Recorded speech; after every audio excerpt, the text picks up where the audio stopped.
हरीश की एक पत्नी थी जो बहुत बोलती थी और वो उसके ज्यादा बोलने से बहुत परेशान था। हरीश को पता चला कि जंगल में एक महात्मा आए हुए हैं। वह अपनी पत्नी को उनके पास लेकर जाता है और कहता है कि मुनिवर, कृपा करके आप इसे समझाइए, ये बहुत बोलती है। मेरे मना करने के बाद भी इसका दिन भर इसका मुंह चलता ही रहता है। मैं इसे कितना समझाता हूँ कि कम बोला कर चुप रहना सीख, लेकिन नहीं, और हर बार इसकी वजह से लड़ ढाई होती है। महात्मा मुस्कुराए और बोले, मैं तुम्हें इस बात को एक कहानी की मदद से समझाता हूँ। मेरा गुरु का एक शिष्य था जो बहुत बोलता था। वह हर समय इधर उधर की बातें करता था और कभी शांत नहीं रहता था। जब वह दान लेने के लिए जाता तो हर घर से एक नई कहानी लेके आता और आश्रम के दूसरे शिष्यों को सुनाता, और एक शिष्य की दूसरे से बुराई करता, चुगली करता और दूसरों के सामने अच्छा बनने का प्रयास करता और खुद के मुंह से ही खुद की तारीफ करता रहता और हमेशा खुद को गुरु के सामने सबसे बुद्धिमान और उत्तम साबित करने का प्रयास करता। वह खुद को सभी शिष्यों से अलग और श्रेष्ठ मानता था। उसका कहना था कि मैं एक अमीर घर का बालक अगर मैं चाहता तो एक आरामदायक और सुविधाओं से भरा जीवन जी सकता, लेकिन मैं वह सब छोड़ कर यहाँ आ गया क्योंकि मुझे खोज करना, खुद को जानना है, जीवन को जानना है। एक दिन गुरु ने आश्रम के सभी शिष्यों को बुलाकर कहा, आप सभी को अगले 1 महीने के लिए कोई न कोई संकल्प लेना होगा। इससे आपकी संकल्प शक्ति मजबूत होगी और आप में आत्मशक्ति का संचार होगा। आप सभी अपने सामर्थ्य के अनुसार कोई भी संकल्प ले सकते हैं, और यदि 1 महीने से पूर्व आप में से जिसका भी संकल्प टूट जाएगा तो वह अपनी पुरानी दिनचर्या में वापस आ सकता है। सभी शिष्यों ने अपनी शक्ति के अनुसार संकल्प लिए और गुरु को अपने अपने संकल्प के बारे में बताकर वहां से चले गए। लेकिन वह शिष्य जो खुद को सबसे अलग दिखाना चाहता था, वह सीधे गुरु की कुटिया में पहुंच गया और बोला, मैं कोई छोटा मोटा संकल्प नहीं लेना चाहता, बल्कि खुद की ही जैसे एक और महान संकल्प लेना चाहता हूँ। कृपया आप ही बताएं मुझे क्या संकल्प लेना चाहिए। उसकी यह बात सुनकर गुरु मुस्कुराए बोले, क्या तुम मेरे द्वारा दिए गए संकल्प को पूरा कर पाओगे? क्या तुम्हारे लिए उसे पूरा करना संभव होगा? शायद नहीं, वह तुम्हारे लिए संभव नहीं, तुम उसे पूरा नहीं कर पाओगे, इसीलिए तुम खुद ही कोई संकल्प ढूंढो। शिष्य ने कहा, नहीं गुरुदेव, आप जो भी संकल्प मुझे देंगे मैं जरूर उसे पूरा करूं। गुरु ने कहा, ठीक है, तो तुम अगले 1 महीने तक चुप रहो, मुंह से एक शब्द भी नहीं निकालोगे, यही है तुम्हारा संकल्प। शिष्य ने कहा, गुरुदेव, यह भी कोई संकल्प है? ये तो बहुत ही आसान है, आप कोई संकल्प दीजिए जो मेरी योग्यता के बराबर हो। गुरु ने कहा, पहले तो तुम इस संकल्प को तो पूरा करके दिखाओ। शिष्य ने गुरु की बात मान ली और वह उसी समय चुप हो गया और पलटकर कुटिया से बाहर चला गया। उसे चुप रहना बहुत आसान लग रहा था। उसने एक दिन तो जैसे तैसे चुप रहकर काट लिया, लेकिन दूसरे दिन से उसके मन में ना बोलने का बोझ बढ़ने लगा और तीसरे दिन उसे भारीपन महसूस होने लगा और चौथे दिन उसके अंदर एक अजीब सी बेचैनी होने लगी, क्योंकि आसपास आश्रम के सभी शिष्य एक दूसरे से बातें कर रहे थे। वह भी अपना पक्ष उनके सामने रखना चाहता था, उनकी बोलती बंद कर देना चाहता था, लेकिन उसका संकल्प उसके आ रहा था, इसीलिए वह पूरे दिन सिर्फ और आंखें बनाता। इसी तरीके से कुछ दिन और बीते और वह शिष्य बीमार पड़ गया। उसका सिर फटा जा रहा, उसका खाने पीने तक का मन नहीं था, वह सिर्फ बोलना चाहता था। वह गुरु के पास गया और उनके सामने बैठकर लिखकर उन्हें बताया, गुरुदेव, मैं बोलना चाहता हूँ, बिना बोले मुझे सांस नहीं आ रही है, मेरा दम घुटता जा रहा है, मैं अंदर ही अंदर पागल हुआ जा रहा हूँ, मैं क्या करूँ, संकल्प तो ढा दूं क्या? ये पढ़कर गुरु मुस्कुराए और बोले, मैं संकल्प ढाने के लिए नहीं होते, लेकिन जो अपने संकल्प को पूरा कर लेता है वह अपनी आंतरिक शक्ति को बढ़ाता है, और जो अपनी आंतरिक शक्ति को बढ़ा लेता है वो समाज और जागृति की राह पर आगे बढ़ जाता है। संकल्प का लेना भी तुम्हारे हाथ में था और इसे तोड़ना भी तुम्हारे हाथ में है। तुम्हारे बहुत से भाई अपने संकल्प को तोड़कर अपनी पुरानी दिनचर्या पर वापस आ चुके हैं। अगर तुमसे नहीं हो पा रहा तो तुम भी संकल्प तोड़कर अपनी पुरानी दिनचर्या पर वापस जा सकते हो। लेकिन याद रहे, अगर आज तुम इस छोटे से संकल्प को नहीं संभाल पा रहे तो तुम अपनी बाकी की पूरी जिंदगी को कैसे संभाल सकोगे? बाकी फैसला पूरी तरह से तुम्हारे हाथों में है। गुरु की यह बात उस शिष्य के दिल में चोट कर गए। वो बिना कुछ बोले वहां से वापस चला गया और खुद को अपनी कुटिया में बंद कर वह केवल अपने जरूरी कामों के लिए ही कुटिया से बाहर निकलता, बाकी सारे समय कुटिया के अंदर ही बैठा रहा। 15 दिन बीत चुके थे और आश्रम के लगभग सभी शिष्यों का संकल्प अब तक टूट चुका था, लेकिन उसका संकल्प अभी भी जारी था। संकल्प लेने के बाद से अब तक उसने एक शब्द भी नहीं बोला। सारा आश्रम हैरान था कि इतना बोलने वाला इंसान चुप कैसे हो। 15 दिन बीतने के बाद वह दोबारा अपने गुरु के पास गया और लिखकर बताया है, गुरुदेव, मैं बाहर से तो चुप हूं, लेकिन मेरे भीतर बहुत सी आवाजें हैं, बहुत सी चीख पुकार और शिकायतें हैं। मैं अंदर ही अंदर बात करता रहता हूं। मेरा मन तरह तरह के प्रश्न पूछता है। मैं बाहर से जितना मोर, भीतर से उतने ही शोर शराबे से भरा। क्या इस तरह से मेरा संकल्प अभी भी है?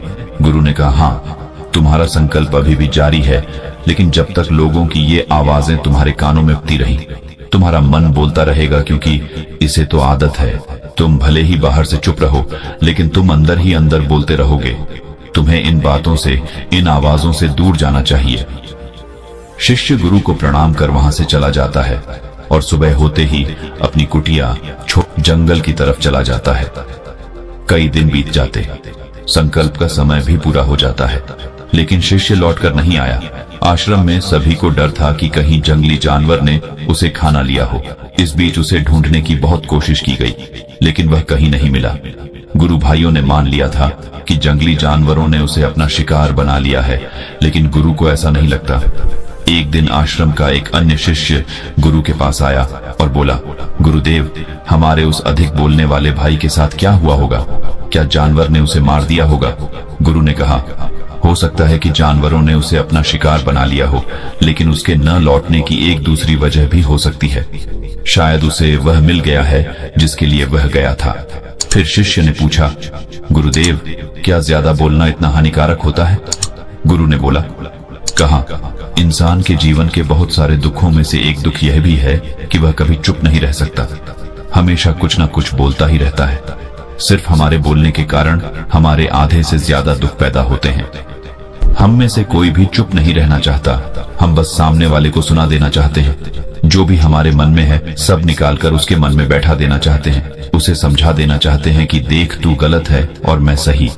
इस तरीके से सुनने और सुनाने का यह काम जिंदगी भर चलता रहता है, लेकिन इस नासमझी में हम अपना समय, अपना जीवन, अपनी समझ और सबसे महत्वपूर्ण अवकीमती पल जो जिए जा सकते हैं, जिनको अनुभव किया जा सकता है, जिनमें आनंद को प्राप्त किया जा सकता है, यह सब खो देते हैं। लेकिन इसके बदले हमें मिलता क्या है? कुछ नहीं, सब व्यर्थ और बर्बाद हो जाता है। शिष्य ने पूछा, तो फिर इसका समाधान क्या है? गुरु ने कहा, पूरी जागरूकता के साथ अपने विचारों को देखना, यही एकमात्र तरीका है। सारी मानसिक समस्याओं का वर्तमान में रहकर चिंतन करना, पूरी जागरूकता के साथ अपना काम करना जिंदगी में चमत्कारिक बदलाव ला देता है। उसके बाद वह शिष्य गुरु से अपने प्रश्नों का उत्तर पाकर उनको प्रणाम करके वहां से चला गया। उस शिष्य को आश्रम छोड़ ढकर गए 3 महीने का समय बीत चुका था, लेकिन उसकी कोई खबर नहीं। अब तक तो सभी गुरु भाइयों ने भी उसके वापस लौटने की उम्मीद छोड़ी, लेकिन एक दिन वह आश्रम लौट आता है। लेकिन अब वह नहीं था जो यहां से गया था, वह कुछ और ही बनकर वापस आया था। उसके अंदर एक गजब का बदलाव महसूस किया जा सकता था। उसके चेहरे पर एक गजब का ठहराव और आंखों में बनी शांति थी। आश्रम में आते ही सभी गुरु भाइयों ने उसे चारों तरफ से घेर लिया और बातें करने लग गए। वह भी अपने गुरु भाइयों से बातें करने लगा। उससे बात करने वाले सभी ने यह अनुभव किया कि अब वह पहले जैसा उतावला और बातूनी नहीं रह गया था। उसके मुंह से एक एक शब्द बहुत ही सुलझे हुए और मधुरता के साथ निकल रहे थे। थोड़ी देर तक गुरु भाइयों से बात करने के बाद वह सीधा गुरु की तरफ चला गया। उसने गुरु के चरण छुए और कहा, गुरुदेव, क्या मैं अब भी मौन हूं? क्या अब भी मेरा संकल्प जारी है? गुरु ने कुछ देर तक शिष्य की आंखों में बड़े ध्यान से देखा और कहा, हाँ, तुम अब भी मौन हो। तुम्हारे मुंह से एक भी शब्द निकल नहीं रहा और तुम्हारा संकल्प अभी भी जारी है। शिष्य ने कहा, गुरुदेव, जब मैं आश्रम से गया तो मैं मुंह से तो चुप था, लेकिन मेरे अंदर बहुत सी आवाजें थी। मन में बहुत से प्रश्न थे और वह बंद नहीं हो रहे थे, तो मैं जंगल में चला गया, इस उम्मीद से कि वहां मुझे शांति मिलेगी और मेरे मन की बकबक कम हो जाएगी। लेकिन मैं जितना एकांत में जाता गया, मेरे अंदर की आवाज उतनी ही तेज होती गई। मेरे भीतर की पुरानी से पुरानी आवाज मुझे सुनाई देने लगी। तब जाकर मैंने महसूस किया कि मैं कितना गलत कर रहा था। जब मैं अपने परिवार वालों, दोस्तों को और गुरु भाइयों को बुरा भला कहता था तो उस समय मुझे लगता था कि मैं सही कह रहा हूँ। जब मैं गुरु भाइयों की एक दूसरे से चुगली करता था और उनका मजाक बनाता, तब भी मुझे यही लगता था कि मैं उनसे बेहतर हूँ और मैं सही कर रहा हूँ। लेकिन उस दिन मैंने पहली बार महसूस किया कि मैं कितना गलत बोलता था। काफी दिनों तक ये आवाजें, ये शिकायतें मेरे अंदर चलती रहीं, लेकिन धीरे धीरे करके एक दिन ये सारी आवाजें मेरे अंदर से समाप्त हो गई। अब मैं भीतर से भी मौन हो गया। उस घने जंगल में बाहर से कोई बोलने वाला था नहीं और भीतर कोई आवाज बची ही नहीं थी, और मैं उस दिन पहली बार मौन का सही अर्थ समझा। मेरे चारों तरफ बहुत शांति थी। हालांकि अभी भी कुछ आवाजें आ रही थीं जो पहले भी आती थी, लेकिन मैं उन्हें सुन नहीं पाता था। पर अब वह सभी आवाजें मुझे स्पष्ट रूप से सुनाई दे रही थी। हवा के चलने की आवाज, चिड़ियों के चहकने की आवाज और पानी के बहने की आवाज। ये सभी आवाजें मैंने पहली बार पूरे होशपूर्वक सुनी। अपने चारों तरफ इतनी शांति मैंने पहले कभी महसूस नहीं की थी। तो इस शांति को भंग करने के लिए मैंने पहली बार अपने मुंह से कोई शब्द निकाला। मैं चिल्लाया, हे ईश्वर, ये कैसी शांति है? सभी कुछ इतना शांत क्यों है? ऐसा क्या हो गया? लेकिन मेरे चिल्लाने के बाद भी शांति भंग नहीं हुई। सब कुछ पहले जितना ही शांत था, बाहर भी और भीतर भी।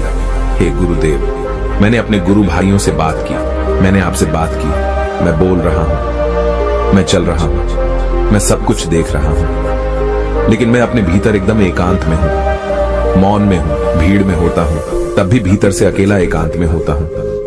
जब मैं खुद में भी शोर करना चाहता हूं, तब भी एकांत में ही होता हूं। अब सब दिखाई पड़ने लगा है, सब सुनाई पड़ने लगा है। गुरु ने कहा, जब तक हम बाहर की तरफ बोलते रहेंगे, भीतर अशांति ही रहेगी। लेकिन जिस दिन हम भीतर की तरफ मुड़ जाएंगे, तब हमारे मुंह से कुछ भी निकलेगा, हम शांत ही रहेंगे। दुनिया में जितनी भी बुराइयां हैं, ज्यादातर हमारे बोलने से ही उत्पन्न होती है, क्योंकि हम चुप रहना नहीं चाहते।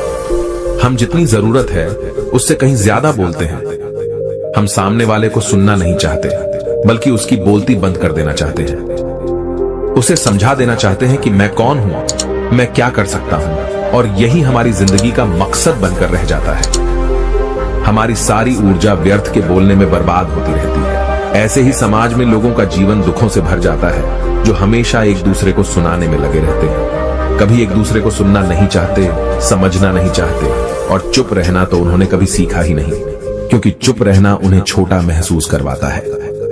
दुनिया की सभी लड़ाइयों का कारण हमारा बोलना ही है। इसलिए हमें सिर्फ उतना ही बोलना चाहिए जितना जरूरी हो, क्योंकि व्यर्थ का बोलना ऊर्जा को नष्ट करना है, और यह बोलना ही हमें कभी अपने भीतर की ओर लौटने नहीं देता, क्योंकि यह हमें बाहर की ओर खींच कर रखता है, और बाहर है ही क्या इस संसार के अलावा। लेकिन अगर अपने भीतर के संसार की ओर मोड़ना है, तो इस मुंह को बंद ही रखना चाहिए। इसीलिए जितने भी बुद्ध हुए, आत्मज्ञानी हुए, वह सभी एकांत की ओर भागे, ताकि उन्हें ज्यादा न बोलना पड़े, ज्यादा सुनना न पड़े। वह एकांत में रहे और शांत रहे, इसीलिए आसानी से भीतर की यात्रा कर पाए। लेकिन अगर कोई चाहे तो इस संसार में रहकर भी एकांत में रह सकता है, शांत रह सकता है, लेकिन इसके लिए उन्हें अपनी ऊर्जा बचानी होगी, जिसे वह अब तक अपने व्यर्थ के शब्दों में बर्बाद कर रहे थे। दोस्तों, इस कहानी की सीख यही है कि व्यर्थ का बोलना ऊर्जा को नष्ट करना है। ज्यादा और व्यर्थ बोलना ही हमें अपने भीतर की ओर लौटने नहीं देता, क्योंकि यह हमें बाहर की ओर झुकाए रखता है, और जिन्हें भीतर की यात्रा करनी है, उन्हें अपने मुंह को बंद ही रखना चाहिए। मुझे उम्मीद है कि आपको यह कहानी पसंद आई होगी और काफी कुछ सीखने को मिला होगा। कहानी के बारे में अपने विचार आप हमें नीचे कमेंट बॉक्स में कमेंट करके बता सकते हैं। बाकी अगर ये कहानी आपको अच्छी लगी हो तो इस वीडियो को लाइक करें